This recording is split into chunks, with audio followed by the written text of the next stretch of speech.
Hey guys, how's everyone doing? This is Sir Jedi Sentinel, and welcome back to Sentinel Reviews. Today, it's the beginning of the end. We are looking at the first part of the finale to the new Countermeasures Series 3 and part 1 of the series finale.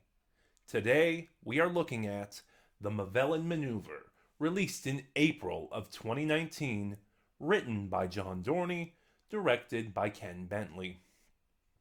The Movellan Maneuver stars Pamela Salem as Professor Rachel Jensen, Simon Williams as Group Captain Ian Gilmore, Karen Gledhill as Dr. Allison Williams, and Hugh Ross as Sir Toby Kinsella. Also featured in the cast are Carolyn Seymour and Cyril Imrie. As always, I will be discussing. Nope, did that wrong. As always, because I do this unscripted, there is a blanket spoiler warning in place. And this time, I really want to emphasize that. In the past, because these are mystery thriller stories, I've tried to be light on the spoilers so that if you want to follow along with me and listen to the series yourself, you can go in and still get some of the mystery as to what's going on. But because this is part one of a two-part story, I do have to get into spoilers because what happens here will obviously affect the next part. So if you do not want to be spoiled and listen to these stories on your own, in the description box below is the link to Big Finish's website where you can purchase the new countermeasures, the Movellan Maneuver. And for part one of a story, this is really done. I mean, it's a John Dorney story. This story is. The second half is written by Roland Moore, but John Dorney knows how to frame and set up a finale. Like, so many times in during the box set era of Big Finish, because now we've kind of moved on to a new era. I don't know what we'd call it, but we have. More often than not, John Dorney would be tasked with writing the finales. And even though this is only half of a story, it's still a really good story. Like, most of the time, John Dorney has not written a bad story. I can probably only think of one that was really not great, but that was more of a co writing effort, and the less said about that, the better. Anyway, so what's going on? Well, against all odds, despite imprisoning her for good in back in the new Countermeasure Series 2, Lady Suzanne Clare is back. And this time she's rolling out, what was it they called it? Some kind of housekeeping robot. The Robo Helper. There we go. You know, it cooks, it cleans, it does the domestic chores for you. And of course, because it's Lady Claire, the team is very weary of her. But what's going on? What is Lady Claire really planning? This is one of those stories where Doctor Who does this a lot, where they try to build up a sense of mystery to what's I've even talked about this before on this channel. Wow. So this will be a bit repetitive, but it's one of those stories that Doctor Who does a lot, where it tries to build up a sense of mystery as to what's going on, what is the threat happening, despite the fact that it's in the title. But yeah, as obviously as we find out, Lady Claire is working with the Movellans. This is actually my first time talking about the Movellans on this channel, so that'll be really interesting. At this point in time, the Movellans have only had one TV story, not counting their cameo in the pilot, and that was Destiny of the Daleks. The Movellans are a race of robots who operate on pure logic, essentially. Even though I think the Movellans came first, no, because they both came out in the 60s. And they're robots. The Movellans are basically Doctor Who does the Vulcans. Only and speaking of on that idea, the Movellans are not one of the more interesting quote unquote monsters to come out of Doctor Who. Like I said, a logic race, a robot race. I've just seen this idea done better. Like I just said, the Vulcans. And there's just a lot of missteps now that I think about it with Destiny of the Daleks. Like I said, the Movellans are, besides the Doctor, the sworn enemies of the Daleks. They've been fighting a war along against them that's been going on for centuries. The Daleks, that race that is so slavishly devoted to logic. The more I think about it, we should really have a Movellans versus Cyberman story. Because aside from them both being slavishly devoted to logic, there's also a very weird inverse going on there that I think would be really interesting. Because the Cybermen are humans who, have removed all concept of humanity and, they operate on a system of logic and they look like robots. And then you have the Movellans, a race of robots who were also slavishly devoted to logic, but they look like humans. It's a very interesting inverse, and I would like to see them. I would just like to see those two races pitted against each other. It would make more sense than the Daleks. Anyway, that was a tangent. Wow. So let me get back into here by talking about the story some more. And first of all, this story is really well paced. I think part of the reason why Dorney does finales is because he knows how to ramp up tension. Like as you listen to the story, you're just moving closer and closer to the edge of your seat. It's very thrilling. And also because this is the finale, and probably because I haven't listened to this story before, this was my first time listening to it, there's this real sense of danger. There's this real sense of risk. Like, you get the feeling, Dorney does this so well, that the entire countermeasures team may not survive. Again, it's part one of a finale. There's still a second story to go, so they do, but Dorney does a real good job of setting up and making it feel like someone could actually die. Oh, wow. I just went so blank for a second there. As the pacing is really brisk, like, in the week I listened to this, I'd probably listened to it 5 times to prep for this story. I don't know how much I listened to it, but I listened to it way more than the normal 3 times I normally give myself to listen to something. So, and that's because the pacing is so brisk. Like, it's because the disc itself is only an hour plus long, and some of that is trailers and interview behind the scenes content.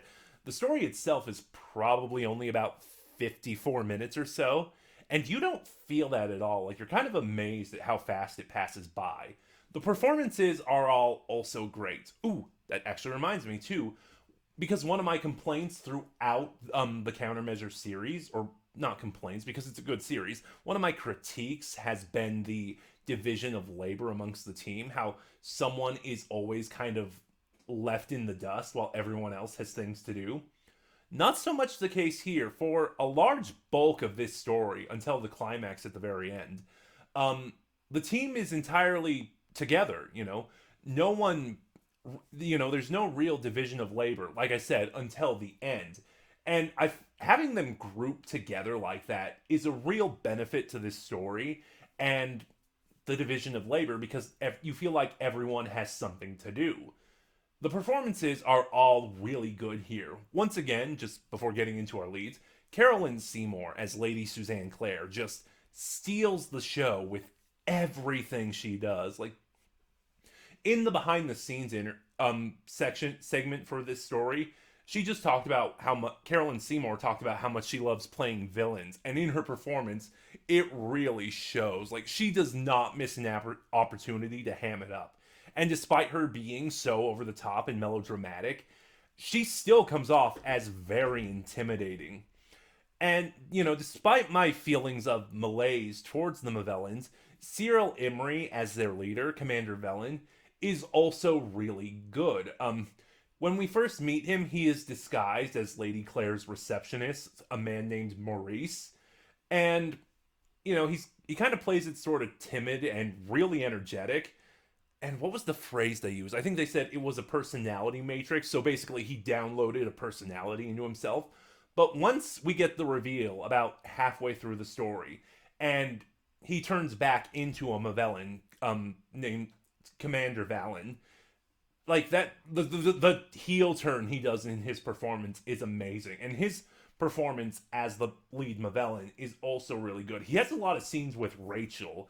And again, even though it's bog standard logic versus humanity debate that we see in sci-fi stories when a human faces a logic-based race, even though it's something we've seen dozens of times, Salem and Imri do their part so good that it's a they are very good scenes, and Dorney's dialogue and writing only adds to the spark we get here. Um, Simon Williams as Ian Gilmore gives a very interesting performance here. Like, I'm not really sure what he was going for, given we haven't really seen Ian like this before. Um, so as the events of the story go on, and they seemingly get nowhere with Lady Claire's robo helper and trying to figure out what's going on, Gilmore becomes more and more fed up. Like, the second act of this story is just him being so frustrated. So much so that he kidnaps Lady Claire. Like, yes, she's the villain and she's obviously planning something, but like, they didn't have anything to arrest her on. He straight up kidnaps her. And, well, actually, his performance sort of, and this kind of performance, this kind of anger, this kind of frustration really makes more sense towards the end of the story, because we found out Rachel was kidnapped by the Movellans and replaced with a Movellan double of herself. So as he's trying to rescue her, his frustration and his anger makes more sense, but for the second act, it's a little bizarre. I'm not going to say it's bad, it's just, given everything we know about Gilmore and given everything we've seen before this, it's really weird. Gledhill and Ross are also really good here. They don't get a lot to do compared to Salem and Williams, but they still have enough to help carry the story. And once again, the chemistry between our four leads is just fantastic. And I think the fact that this story, they spend so much of their time all together, really lends itself to that. Wow, I just realized there was not. I didn't really give away any spoilers, and it felt really natural. I'm gonna pat myself on the back because I'm not good at that usually. Anyway, so, and this story kind of, no, that's not how I want to say that. What's a good way to phrase it? Oh, wow. I am drawing a blank on how I want to say this. So this story kind of does a. Okay, here we go. So as I said, the story is directed by Ken Bentley, who, as far as Big Finish goes, he's the writer I'm most familiar with. He'll do stuff in the main range, but beyond that, well, I mean, most of the directors will do stuff in the main range. But beyond that, he's the one who mainly does stuff in the spin-offs. Like, Ken Bentley is the director of the Diary of River Song stuff. Or, I think he did Unit, the new series.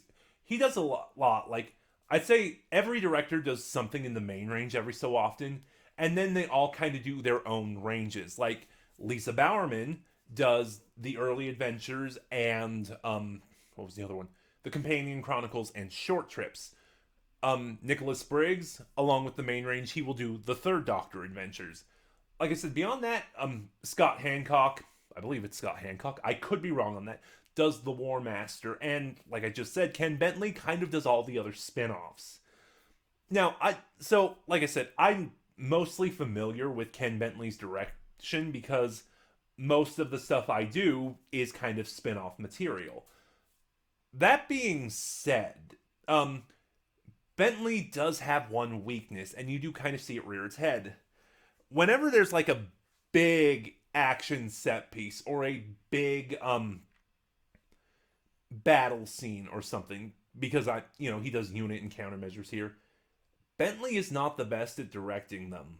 Or would I say it's Bentley? I don't know, because it might also be the sound designers who do this, because there is a big set piece in the climax.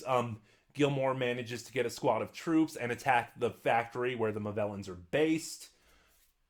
And like, his action set pieces, his big action set pieces, I should say, his battle scenes, they're never all that well done.